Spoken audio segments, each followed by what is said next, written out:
This is really exciting time for me because John and I go back almost 30 years. John and Pam, both, go back almost 30 years.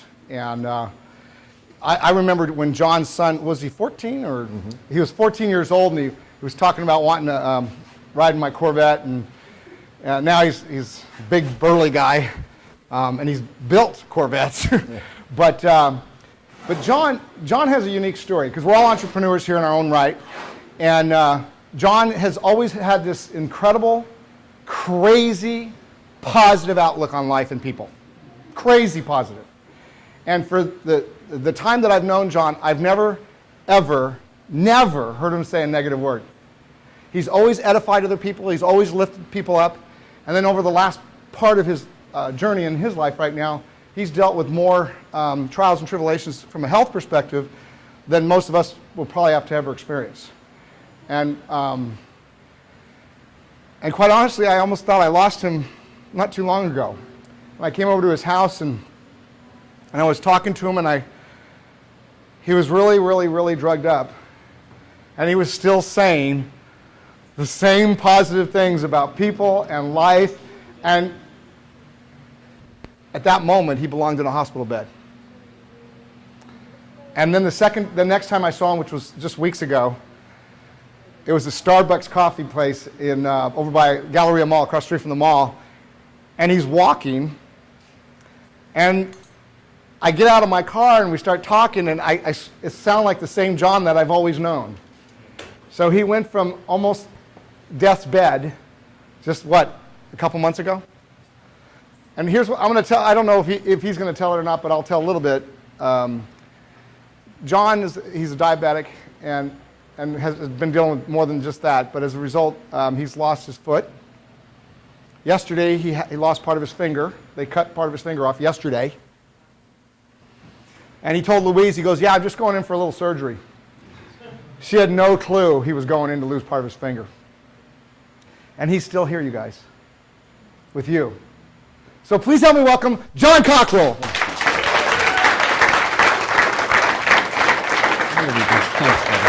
Love you, Russ. Love you. Thanks. Well, thank you. Please. Well, that's embarrassing. Thank you, Jim. We embarrass friends. We embarrass friends. Yes, that's a good thing. It's a good thing. And when you have as much skin on your face as I do, I get red from here all the way, But anyway, it is good to be with you. It's hard to follow up with Jim. I'm not a public speaker, and I have to tell you, it's a little embarrassing to be edified that way. Thank you again. I truly am humbled by that. When I was growing up, my father was a pretty tough guy, and he didn't know any other way, but he wanted the best for his kids, for the three of us.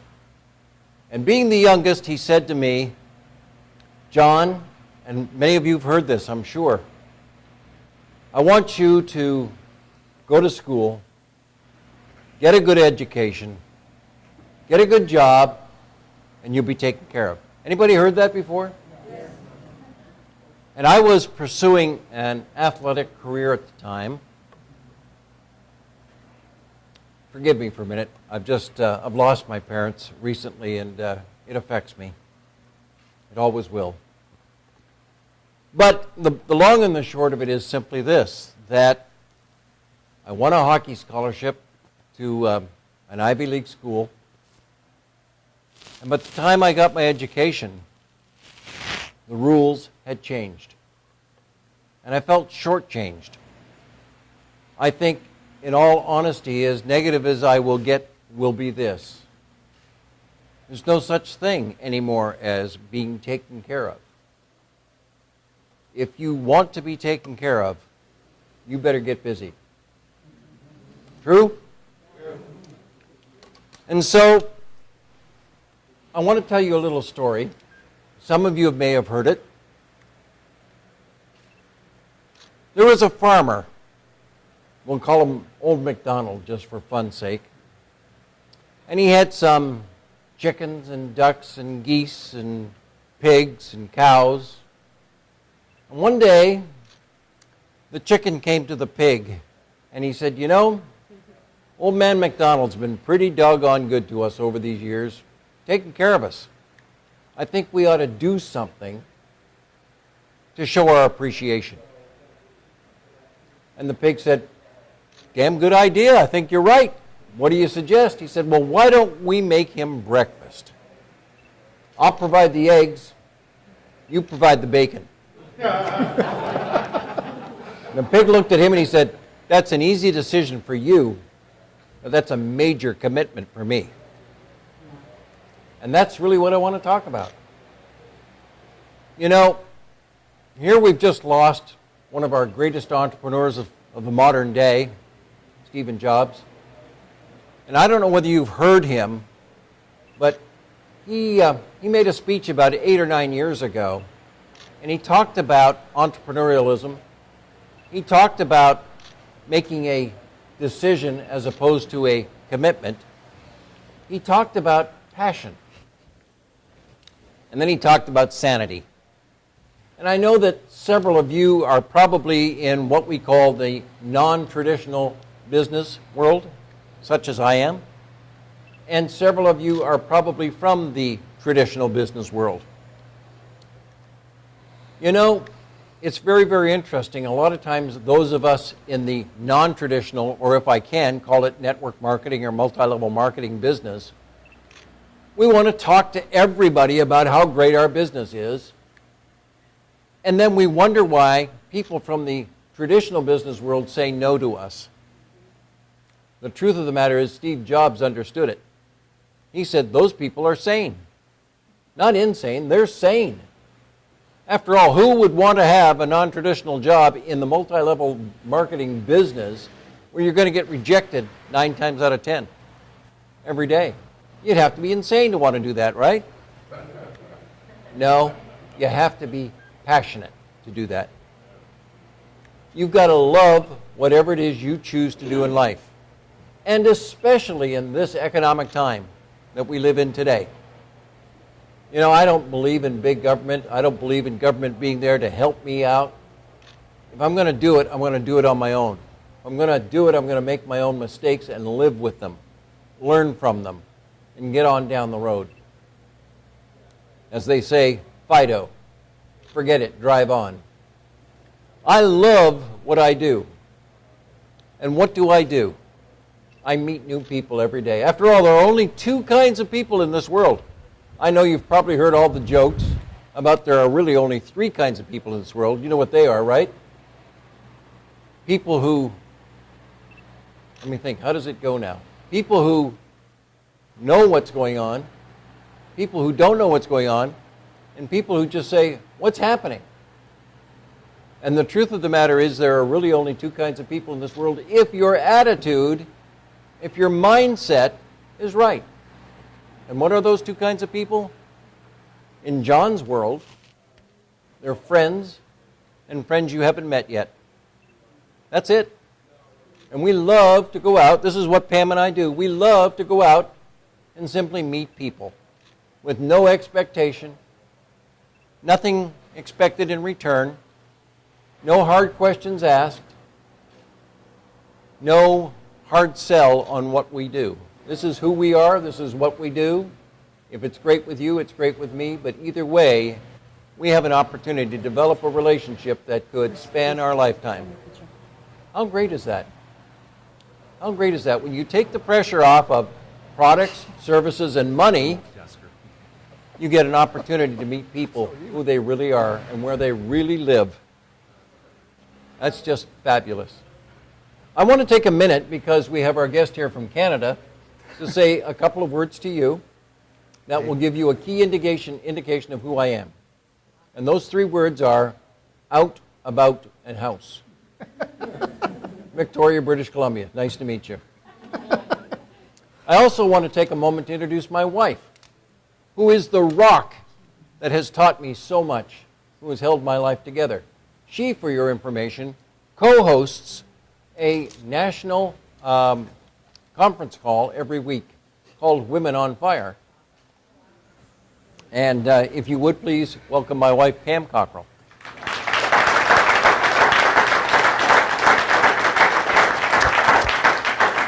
I will give you a little bit of my background to tell you just how special Pam is. I'm a Canadian, as you've probably figured out. And as I said, my dad told me to go and get a good education. So I was very fortunate. I won a scholarship to Dartmouth College. I'm an Ivy Leaguer. And in my last year of college, in order to be eligible to play hockey for the Canadian Olympic team, I had to go back to Canada.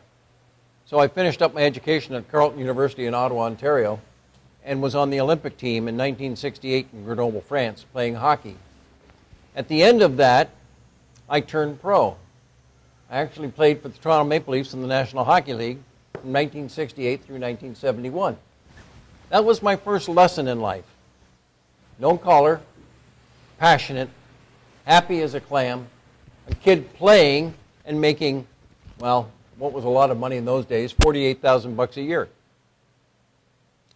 Had hair, had teeth, drove a sports car, lost my hair, lost my teeth, lost the sports car too. What happened was, I had a very bad accident. I had been traded from Toronto to Vancouver, who was just coming into the league. And during training camp, I had a very bad accident, which resulted in me being forced to retire medically because the team could not insure me anymore. I was out of control of what I could do for a living. Medically, we don't want you anymore. We love you, but we don't want you anymore. Thanks for your service. Gone. And in kids' dreams were shattered. Went back to school, tried to get my master's degree, drove a taxi cab. Went from earning $48,000 a year to $3,000, never forget this number, $3,335 a year. Wow. You want to talk about lifestyle change? Incredible. But it taught me some great lessons in life. Because through edification of others, without any expectation on their part, I was recruited into the Canadian Foreign Service. My degree was in poli-sci. It was a natural. But just because of who I was and the way I approached life, my attitudes, I was recruited into the Foreign Service. And I had a tremendous career in the Foreign Service for 11 years. Once again, my dreams were shattered. On loan to the American government, I was working for a guy named Ollie North in South America. Some of you are old enough to know what that was all about. My wife and I, and I'll never forget the gun in her mouth, were taken hostage at gunpoint in South America.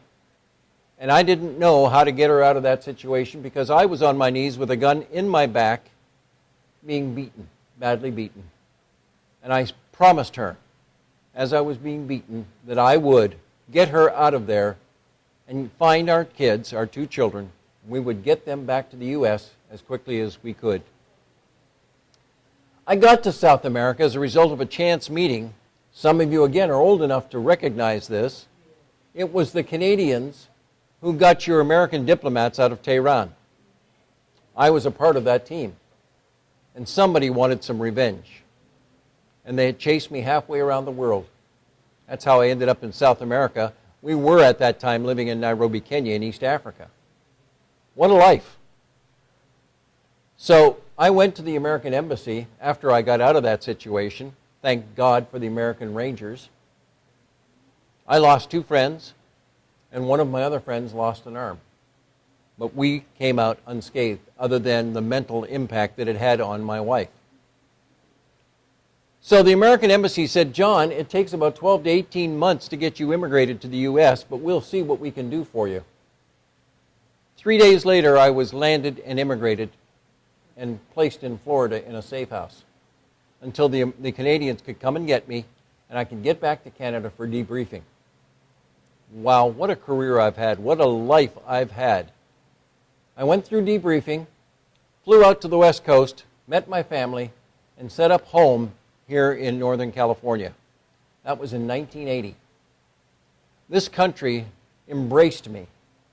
This country loved me unconditionally. Everywhere I went, everyone I met opened doors that made my life possible.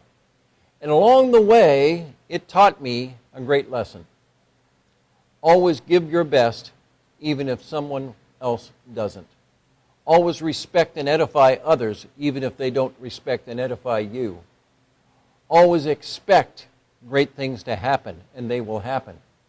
Have a passion for whatever it is you choose to do in life. And that passion has carried me all the way through to today and will continue through the rest of my life. When I got to the United States, I thought, what am I going to do? I'm a used-up bureaucrat, ex-hockey puck, who really didn't have any talents or skills outside of political reporting. And I went to a search agency to look for a job, and they offered me a job to be a recruiter. And so, not doing anything else, I took it. And I learned all about people. It was a great lesson. Isn't it funny how in life everything you've done up until now prepares you for what you're about to do next? Isn't it wonderful? So I learned all about people and how flighty they could be. I learned about people and how tremendous they could be. And I chose, because life is a choice, to treat everybody as if they were the best thing that had ever happened to me, and they could enrich my life in every way. And I glommed onto people, and I gleaned from them everything that I could that was positive. And it prepared me more and more and more. When we decided to move up to Sacramento to give our children a better quality of life, I looked around and I had prepared several ideas in my mind about what I wanted to do with the rest of my life. One of those was getting involved in a network marketing company. And so I did that, which is where I met Jim Bellacera. Guess who enriched my life? What a positive man to really throw myself into. And even though I was not in business with Jim, I was in business because of Jim. Tremendous talent. And the thing about Jim is, he just gives it away every day. Gives it away. You know, so many of us who own businesses do this to protect our trade secrets. Not Jim. Jim says, if you want to get around me, prepare for this. I'll give you everything I've got and more. And so I decided to dedicate my life to that. And I started a legal services company from nothing. It was a dream that I wanted to become a reality.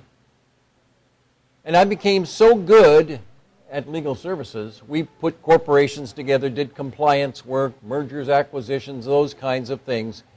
I ended up with over 900 attorneys working for me throughout the U.S., and that dream became a nightmare. It became a nightmare because we didn't own it anymore. It owned us. Both Pam and I were working over 90 hours a week, trying to keep our dream alive. Suddenly, we realized one day that our kids had grown up, and we hadn't influenced them the way we wanted to. We had no time. There was no way that we could ever spend the money that we had earned on ourselves.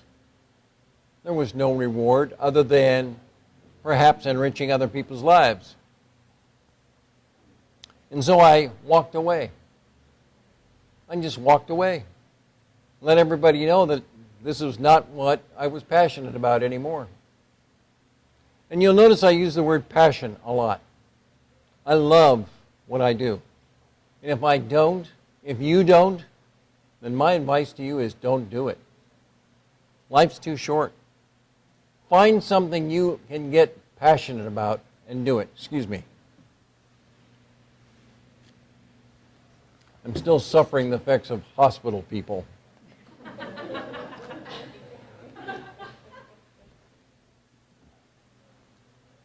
In the last 24 months, I have had 19 surgeries. Major surgeries. This is the most minor thing that has happened to me in the last 24 months. And so when Louise said to me, "Are you going to be able to make it?" I said, "Yeah, I've got a minor procedure on Monday. I'm going to cut my finger off. Big deal."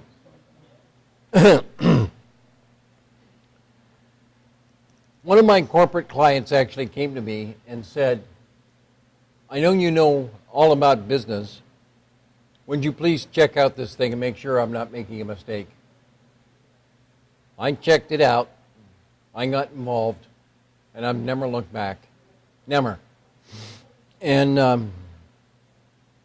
my wife was very, very unhappy.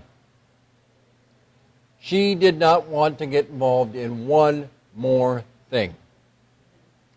We had no time. None. We were two ships passing in the night. You know, but the most common thing was waking up at the same time in the morning. That was about it. That's when we talked. You'll have to forgive me. Now I'm losing my voice. My message to you today is a simple one. Very, very simple. You are made for success. You have everything you need to be successful. The only thing that differentiates you from the person sitting next to you is to define success. It will mean something different for each and every one of you. Find out what your definition of success is, embrace it, and be passionate about what you're embarking on. Whether you've just gotten involved or you've been involved for a long, long time. Take the word and the message that I give to you today.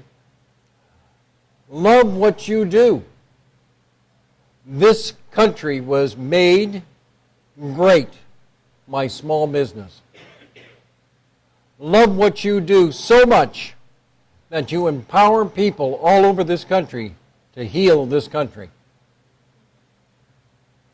Love what you do so much that you're not distracted by negativity, by rejection, by people who laugh at you because of the choices that you've made.